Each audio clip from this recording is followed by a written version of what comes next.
जय श्री राधे कृष्ण। भाद्रपद मास कृष्ण पक्ष में पड़ने वाली षष्ठी तिथि के दिन हल छठ का व्रत किया जाता है। यह व्रत जो कि जन्माष्टमी से 2 दिन पूर्व मनाया जाता है। इसे ललही छठ, बलदेव छठ, रंधन छठ, चंदन छठ, हर छठ, तीन छठी छठ, तिन्नी छठ और चंद्र षष्ठी आदि नामों से जाना जाता है। इस दिन विशेष करके स्त्रियां व्रत को धारण करती हैं, जिससे कि संतान की रक्षा होती है तथा संतान की लंबी आयु की कामना के साथ यह व्रत धारण करती हैं। इस व्रत के प्रभाव से सभी प्रकार के सुख और समृद्धि की प्राप्ति होती है। भाद्रपद मास कृष्ण पक्ष की षष्ठी तिथि के दिन भगवान श्री कृष्ण के बड़े भाई बलराम जी का जन्म हुआ था। कुछ लोग इस दिन माता सीता के जन्म दिवस के रूप में भी इस दिन को मनाते हैं। बलराम जी का प्रधान शस्त्र जो कि हल तथा मूसल है, इसलिए इन्हें हलदर भी कहते हैं। उन्हीं के नाम पर इस पर्व का नाम हल षष्ठी पड़ा। इस दिन हल तथा मूसल की पूजा की जाती है तथा इस व्रत में खास करके इस दिन गाय के दूध का, दही का प्रयोग नहीं किया जाता है तथा हल द्वारा जुता हुआ फल तथा अन्न का भी प्रयोग इसमें नहीं किया जाता है। इस दिन भैंस का दूध व दही का प्रयोग इस व्रत में किया जाता है। इस दिन प्रातः काल उठ करके स्नान आदि के पश्चात पृथ्वी को लीप कर एक छोटा सा तालाब बनाया जाता है, जिसमें झरबेरी, पलाश, गुलर की एक एक शाखा बांधकर बनाई गई हर छठ को गाड़ देते हैं और उसकी पूजा की जाती है।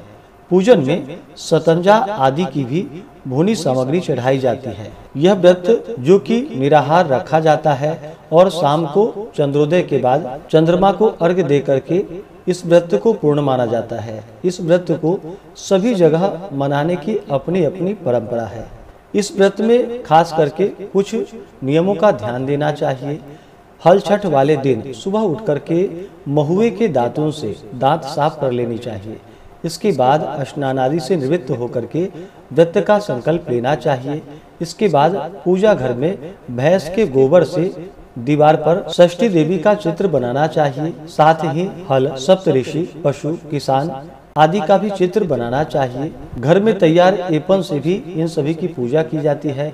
फिर चौकी पर एक कलश स्थापित करके इसके बाद भगवान गणेश और माता पार्वती की प्रतिमा को स्थापित करके उनकी विधिवत पूजा करनी चाहिए। इसके बाद एक मिट्टी के कुल्हड़ में ज्वार की धानी और महुआ भरनी चाहिए। इसके बाद एक मिट्टी में दिवली, छेवली रखे, फिर हल छठ माता की पूजा करे। इसके बाद कुल्हड़ और मटकी की विधि विधान से पूजा करे। फिर 7 तरह के अनाज जैसे कि गेहूं, मक्का, जौ, अरहर, मूंग और धान चढ़ाएं। इसके बाद धूल के साथ भुने हुए चने चढ़ाएं। फिर आभूषण और हल्दी से रंगा हुआ वस्त्र अर्पित करे। फिर भैंस के दूध से बने मक्खन से हवन किया जाता है। अंत में व्रत की कथा को श्रवण करना चाहिए, आरती करनी चाहिए। इस प्रकार से पूजन करके उसके बाद निम्न मंत्रों के द्वारा प्रार्थना करनी चाहिए। गंगा द्वारे च कुशावर्ते विल्वके नील पर्वते अश्नात्वा कनखले देवी हरम लब्ध वतिम पतिम ललिते शुभगे देवी सुख सौभाग्य दायिनी अनंतम देहि सौभाग्यम मह्यम तुभ्य नमो नमः। इन मंत्रों के द्वारा जो कि प्रार्थना करनी चाहिए कि हे देवी, आपने गंगा द्वार, कुशावर्त, बिल्वक, नील पर्वत और कनखल तीर्थ में स्नान करके भगवान शंकर को पति रूप में प्राप्त किया है। सुख और सौभाग्य देने वाली ललिता देवी, आपको बारंबार नमस्कार है। आप मुझे अचल सुहाग दीजिए। इस प्रकार से प्रार्थना करनी चाहिए। महुए के पत्ते पर महुए का फल और भैंस के दूध से निर्मित दही का सेवन करना चाहिए। ध्यान रहे कि इस दिन बिना हल से जुते खाद्य पदार्थ खाए जाते हैं। इस व्रत को सभी जगह अपने अपनी मनाने की परंपरा है, तो सभी अपनी अपनी परंपराओं के अनुसार व्रत को धारण करें। तो आइए जानते हैं अब हल छठ, हर छठ व्रत के शुभ मुहूर्त के बारे में। भाद्रपद मास कृष्ण पक्ष की षष्ठी तिथि प्रारंभ समय जो कि 24 अगस्त 2024 दिन शनिवार सुबह 7:54 और षष्ठी तिथि की जो समाप्ति है वह 25 अगस्त 2024 दिन रविवार को सुबह 5:31 पे। तो हमें व्रत के लिए जो समय प्राप्त हो रहा है शुद्ध रूप से, वह समय सभी भक्तजन 24 अगस्त 2024 दिन शनिवार को हल छठ का व्रत धारण करेंगे। 24 अगस्त को सूर्योदय का जो समय है वह समय सुबह 5:35 और सूर्यास्त शाम 6:24। ब्रह्म मुहूर्त का समय सुबह 4:27 से सुबह 5:12 तक होगा। 24 अगस्त को जो चंद्रोदय का समय है चंद्र दर्शन का, वह समय रात्रि 9:36 है। इसके बाद आप चंद्रमा को अर्घ्य प्रदान करके व्रत को पूर्ण कर सकते हैं। तो आइए सुनते हैं हल षष्ठी से जुड़ी हुई दो पौराणिक कथाएं। प्राचीन काल में एक ग्वालिनी थी। उसका प्रसव काल जो कि अत्यंत निकट था। एक ओर वह प्रसव से व्याकुल थी तो दूसरी ओर उसका मन गौरस यानी कि दूध दही बेचने में लगा हुआ था। उसने सोचा कि यदि प्रसव हो गया तो गौरस यानी कि दूध दही यूं ही पड़ा रह जाएगा। यह सोचकर उसने दूध दही के घड़े सिर पर रखकर और बेचने के लिए वह चल पड़ी। किंतु कुछ ही दूर पहुंचने पर उसे असहनीय पीड़ा जो कि प्रसव पीड़ा आरंभ हो गई। वह एक झरबेरी की ओट में चली गई और वहां एक बच्चे को जन्म दिया। वह बच्चे को वहीं छोड़कर पास के गांव में दूध दही बेचने के लिए चली गई। संयोग से उस दिन हल षष्ठी थी। गाय भैंस के मिश्रित दूध को केवल भैंसों का दूध बतलाकर उसने सीधे साधे गांव वालों में बेच दिया। उधर जिस झरबेरी के नीचे उसने बच्चे को छोड़ा था, उसके समीप ही खेत में एक किसान हल चला रहा था। अचानक उसके बैल भड़क उठे और हल का फल जो कि शरीर में घुसने से वह बालक मर गया। इस घटना से किसान बहुत दुखी हुआ। फिर भी उसने हिम्मत और धैर्य से काम लिया। उसने झरबेरी के कांटों से ही बच्चे के चिरे हुए पेट में टाके लगाए और उसे वहीं छोड़कर चला गया। कुछ देर बाद ग्वालिन दूध बेचकर वहां आ पहुंची। बच्चे की ऐसी दशा देखकर उसे समझते देर नहीं लगी कि यह सब उसके ही पाप की सजा है। वह सोचने लगी कि यदि मैंने झूठ बोलकर गाय का दूध न बेचा होता और गांव की स्त्रियों का धर्म भ्रष्ट नहीं किया होता तो मेरे बच्चे की यह दशा आज न होती।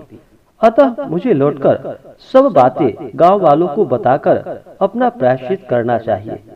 ऐसा निश्चय कर वह उस गांव में पहुंची जहां उसने दूध दही बेचा था। वही गली गली घूमकर अपनी सारी करतूत और उसके फल स्वरूप मिले दंड का वह बखान करने लगी। तब स्त्रियों ने स्वधर्म रक्षार्थ और उस पर दया करके उसे क्षमा कर दी और आशीर्वाद दिया। बहुत सी स्त्रियों द्वारा आशीर्वाद लेकर जब वह पुनः झरबेरी के नीचे पहुंची तो यह देखकर आश्चर्यचकित रह गई कि वहां उसका पुत्र जीवित अवस्था में पड़ा था। तभी उसने स्वार्थ के लिए झूठ बोलने को ब्रह्म हत्या के समान समझा और कभी झूठ न बोलने का प्रण किया। इस प्रकार षष्ठी देवी की कृपा से उसका पुत्र जीवित हो उठा। तो बोलिए प्रेम से षष्ठी देवी माता की जय। दूसरी कथा के अनुसार एक बार काशीपुरी में देवरानी व जेठानी रहती थी। देवरानी का नाम तारा व जेठानी विद्यावती थी। दोनों ही नाम अनुरूप तारा उग्र स्वभाव तथा विद्यावती अति दयालु थी। एक दिन दोनों ही ने खीर पका ठंडा करने के लिए खीर को आंगन में रख दी और बातें करते अंदर बैठ गई। तभी दो कुत्ते खीर देखकर खाने लगे। अब आवाज सुनकर दोनों देवरानी व जेठानी बाहर आई तो अपनी खीर को कुत्तों को खाता देखा। विद्यावती अपनी खीर को जूठन जान बचा शेष को भी कुत्ता के सामने पुनः डाल आई और तारा ने दूसरे कुत्ते को एक कमरे में बंद कर खूब मारने लगी। जैसे तैसे वह कुत्ता अपनी जान बचाकर बाहर भागता है। दूसरे दिन दोनों कुत्ता एक जगह मिलते हैं और एक दूसरे का हाल पूछते हैं। इस पर विद्यावती के खीर खाने वाला कुत्ता कहता है कि वह स्त्री बहुत ही दयालु थी। उसने मुझे बाकी बचा खीर भी खाने को दे दी। ईश्वर करे कि वह जब मेरा दूसरा जन्म हो तो मैं उसी की संतान बनूं और उसकी खूब सेवा करूं। अब दूसरा कुत्ता कहता है कि मैं भी उसी औरत का संतान बनूं, जिससे कि मैं उससे बदला ले सकूं। उस दिन हल षष्ठी व्रत था। तारा की मार से वह कुत्ता मर गया। अगली हल षष्ठी व्रत के दिन तारा ने एक पुत्र को जन्म दिया। जन्म के बाद वह बालक अगली हल षष्ठी व्रत के दिन मर गया। इस प्रकार तारा ने एक एक कर 5 पुत्र को जन्म दिया। उनका पुत्र 1 साल बाद हल षष्ठी व्रत के दिन मर जाता था, जिससे तारा दुखित होकर हल षष्ठी माता से प्रार्थना करने लगी। उसी रात सपने में तारा ने वही कुत्ता को देखा जो उसकी मार से मरा था। कुत्ते ने सपने में तारा से कहा कि मैं तुमसे बदला लेने के उद्देश्य से तुम्हारा पुत्र बनकर आता हूँ और मरकर पुनः आता हूँ। जब तारा ने अपने अपराधों के लिए क्षमा मांगी तो उस कुत्ते ने कहा कि तुम हल षष्ठी व्रत को करो, जिससे तुम्हें दीर्घजीवी पुत्र की प्राप्ति होगी। सपने में कही विधि के अनुसार तारा ने अगली बार हल षष्ठी का व्रत किया और हल षष्ठी माता की कृपा से और उनके आशीर्वाद से तारा को दीर्घजीवी संतान की प्राप्ति हुई और वह प्रसन्नता पूर्वक अपना जीवन यापन करने लगी। इधर विद्यावती ने भी हल षष्ठी व्रत कर माता की कृपा से एक सुंदर सुशील पुत्र को जन्म दिया और सुख पूर्वक निवास करने लगी। तो बोलिए प्रेम से हल षष्ठी माता की जय, सर्वदेवी देवता की जय। इसी प्रकार से जो भी सच्ची श्रद्धा के साथ नियम और निष्ठा के साथ हल षष्ठी का व्रत करते हैं तो माता षष्ठी देवी की कृपा से उन्हें पुत्र पौत्रादि की प्राप्ति होती है तथा सभी प्रकार के सुख और समृद्धि की प्राप्ति होती है। तो आशा करता हूँ कि यह जानकारी आपको अच्छा लगा हो। इसी प्रकार से ज्ञानवर्धक जानकारियाँ प्राप्त करने के लिए हमारे इस चैनल पे अगर आप नए हैं तो चैनल को लाल बटन दबा करके सब्सक्राइब करें, साथ में बेल आइकन घंटी को दबाएं ताकि मेरे वीडियो का नोटिफिकेशन आपको समय से मिलता रहे। वीडियो को लाइक करें, शेयर करें। सुखी रहें और स्वस्थ रहें।